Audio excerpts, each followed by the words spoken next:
Okay, so let's kind of review what we have gone over for now. The setup function, right, also known as a method, is going to run once every time the program starts. Draw will run roughly 60 times per second. So essentially, anything that you need to initialize should be placed in the setup init variables here. Now, when we're speaking for now, what we're going to do when we're speaking of variables, you want to declare them here.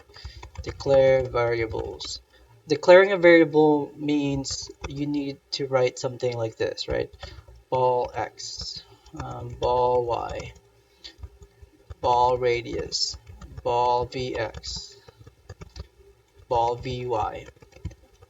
So you're telling Java that you have all these variables, you're going to give them these names, and the type is an int. You can also do them individually, like int paddle x, int paddle y, but I'm showing you different syntax. Whenever you're commenting though, you should comment and align your comments. So I'm going to go paddle x. I'm going to go ahead and add a 1 here because you know we have two paddles. Paddle 1 x position. I'm going to tab all the way through. Um, paddle 1 y position.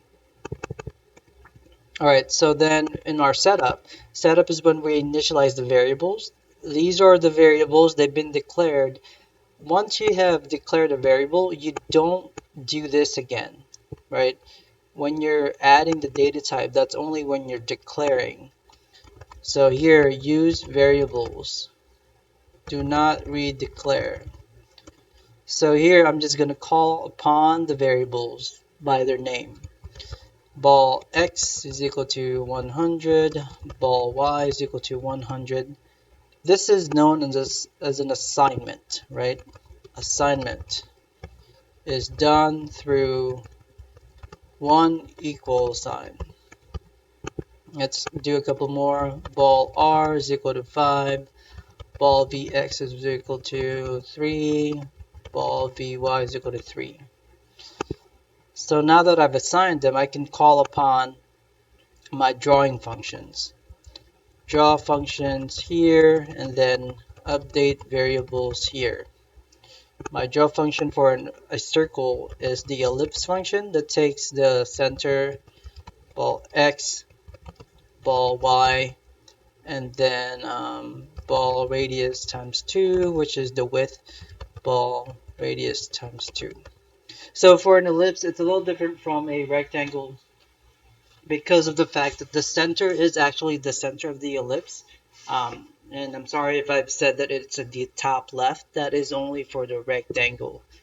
Um, I'm just used to coming from the traditional Java, but processing does it a little differently when it's drawing the ellipse. So when I have something like this, I also go ahead, I want to set the size. So setting the size of the function or the canvas is done through the size function. So size 800 by 600. Typically, whenever you're seeing dimensions, it's always width followed by the height. So here, this is width, this is height. Um, so now when I click play, I should see the ellipse function. Although allow access, I may have issues showing you guys this because my record is not working. Alright, so I can't show you exactly what's happening in the screen because it's not going to work with me here. So I'm just going to show you in code. Um, so after you have drawn the shape, you want to update it, right? So in order to get animation going, you need to be able to update the location of the circle. So here we're going to say that the position of the ball in its x dimension is affected by the ball's velocity in the x, right? Does it make sense that if you have if you declare that something has a velocity in its x dimension, then it should only be fair that over time that object's X position is changing. If there was no velocity in that dimension, then its position should not be changing. But here, um, unless this was zero, we know that it will be changing. So when you run this, it's going to move to the right. A couple of things you want to make note of. In order to prevent the trails, you want to prevent trails. So redraw the background color. Ooh, gosh.